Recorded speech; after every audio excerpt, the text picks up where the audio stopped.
Assalamualaikum warahmatullahi wabarakatuh. Saya Denny dari kelas 10 MIPA 2 dari kelompok suku Dayak. Saya dan tim beranggota 4. Yang satu saya Denny, 2 Farel, 3 Dayat, dan keempat Putra. Tugasnya adalah mewawancarai salah satu guru di SMA Islam Said Naum yang diwawancarai oleh teman saya Farel. Sekian. Assalamualaikum Pak Rustian. Nama saya Farel Ramadan dari kelompok suku Dayak.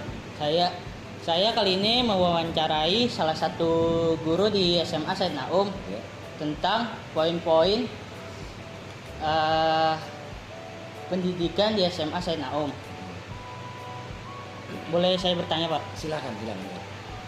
Saya ingin menanyakan mungkin 4-5 pertanyaan. Ya, silakan. Pertanyaan ke-1, berapa lama Pak sudah mengajar di SMA Said Naum? Oke, ya. Kalau mengajar di SMA Said Naum kurang lebih dari 2017 sampai sekarang ya. Di SMA Islam Said Naum dari mulai 2017 sampai sekarang.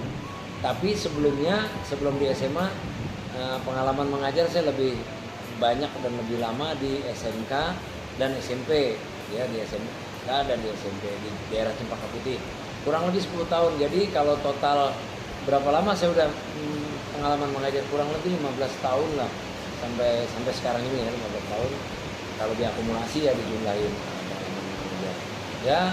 Untuk mengajar itu ya suka dukanya yang cukup saya rasakan, baik suka maupun dukanya. Sukanya kenapa? Nah, sukanya ini pada saat saya memberikan pelajaran di kelas atau memberikan penyuluhan dengan guru-guru dan umum juga kadang-kadang ya. Nah, itu dia yang memberikan saya suka apabila para pemirsa di sini, terutama kalau di kelas itu siswanya dia antusias. Artinya antusias itu semangat, greget dia pada saat menerima pelajaran-pelajaran, terutama ilmu-ilmu yang saya berikan itu.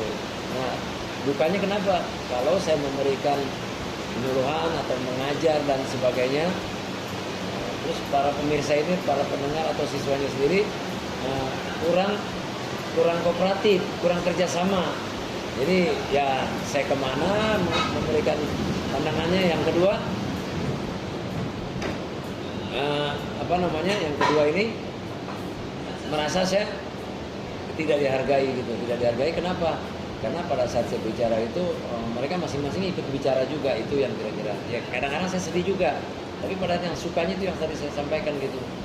Jadi mereka antusias, terus mereka kooperatif, ada kerjasama, ada pertanyaan, ada jawab, ada pertanyaan jawab, itu kira-kira ya. Itu yang memberikan saya kira-kira sukanya bukan main, gembira lah katakanlah.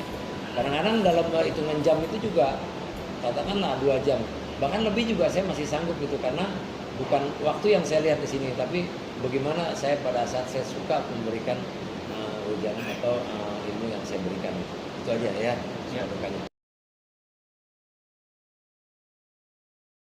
Ada pertanyaan kedua Pak. Iya, silakan. Sebelum kan kali ini Bapak mengajar di kelas 10 Iya. matematika minat. Iya. Di kelas lainnya mungkin kelas 11 atau 12 Bapak mengajar apa saja Pak? Selain 11-12 saya mengajar matematika wajib dan minat, khususnya kelas 11 dan 12 ya. Khusus kelas 10 aja saya memberikan mengampu mata pelajaran bidang matematika minat doang. Tapi kalau untuk kelas 11 dan kelas 12 itu wajib dan minat, saya ambil semua wajib dan minat. Kurang lebih 38 jam lah.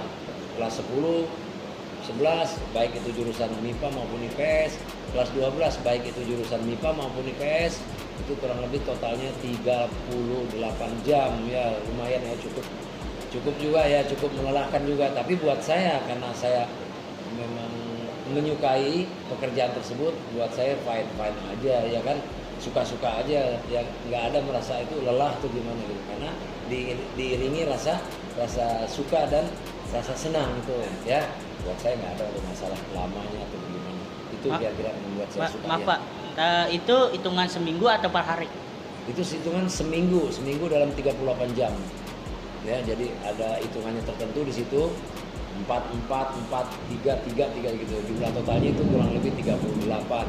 Yang tatap muka aja ya, yang tatap muka di kelas.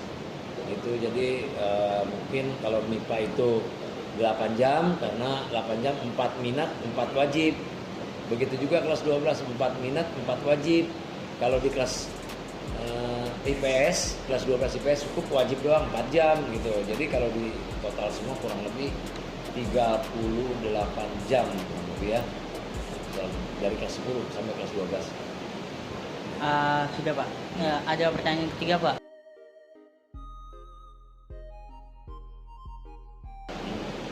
Kan sebelum tatap muka seperti ini, pas di waktu zaman corona, apa kendala yang Bapak alami Pak?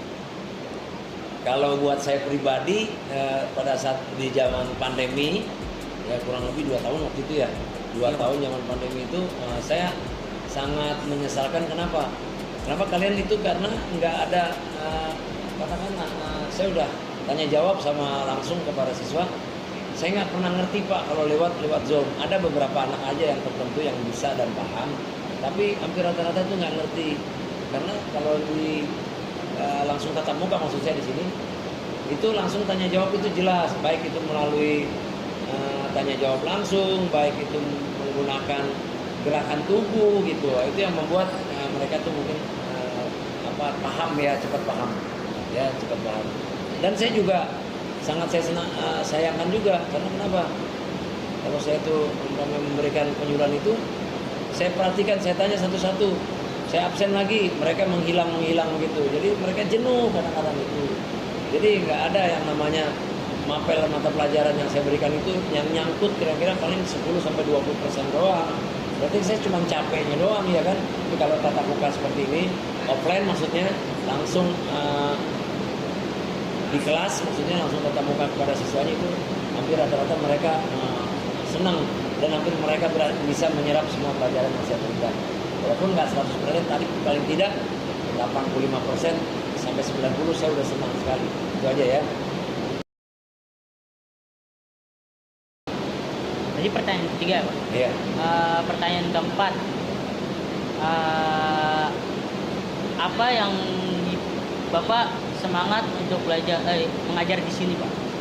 Semangat itu karena merasa saya udah cocok, udah gimana, udah nyaman. Kalau sekarang bilang tuh udah enjoy, saya bisa nikmatin itu. Sesuatu juga pekerjaan kalau memang itu nggak nyaman, nggak ada yang betah, bener ya, nggak ada yang betah itu kalau memang nggak nyaman. Justru kalau nyaman itu relatif, nggak mungkin saya menghitungkan berapa duit, upah saya berapa duit saya yang dapat itu nomor 2, bahkan nomor 3. Tapi nyaman dulu, suka dulu saya di sini, baru itu saya merasakan berjam-jam itu saya merasa merasa betah.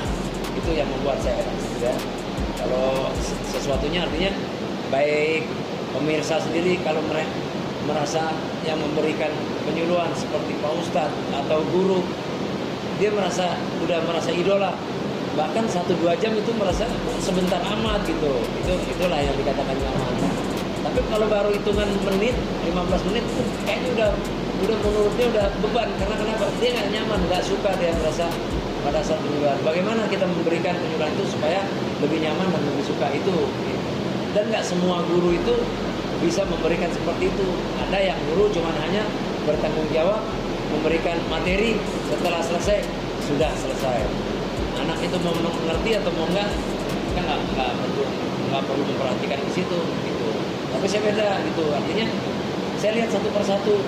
Karena buat saya itu percuma aja kalau seandainya saya capek-capek di depan atau saya capek memberikan penyuluhan, ternyata di depan saya itu malas-malasan, ada yang nggak ngerti, ada yang nggak tahu. Nah, saya stop di situ. Itu kira-kira ya. Pak, ini pertanyaan kelima Pak.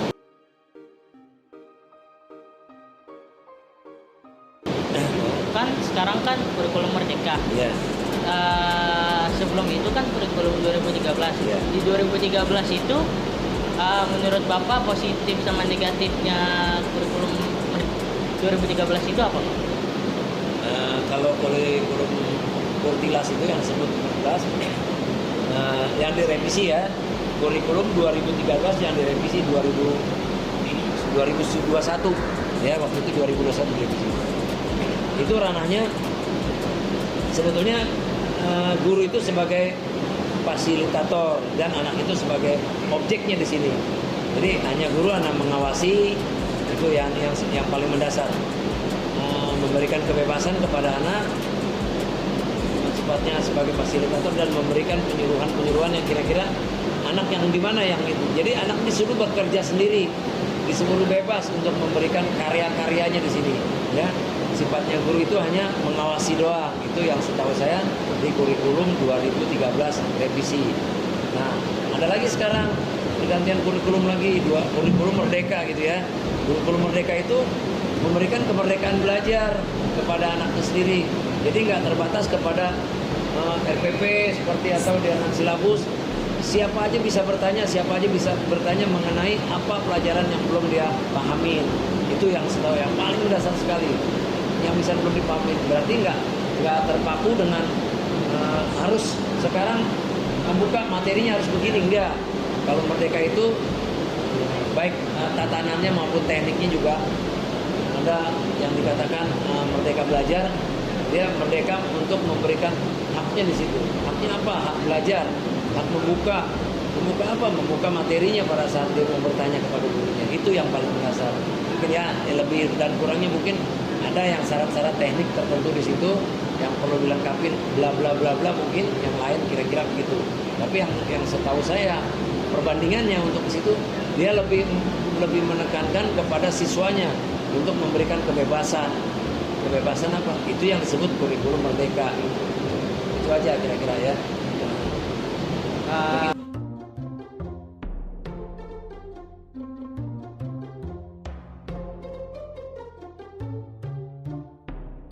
Makasih ya Pak, Ya, oke.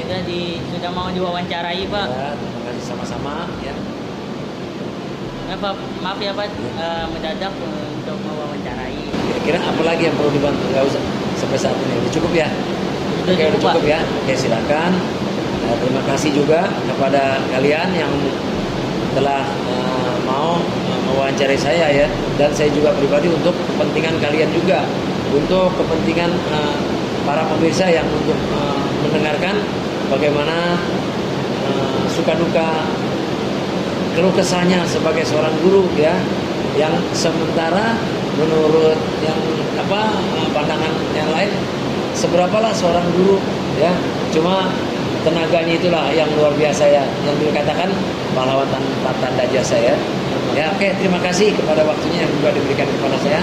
Billahi taufiq wal hidayah. Assalamualaikum warahmatullahi wabarakatuh.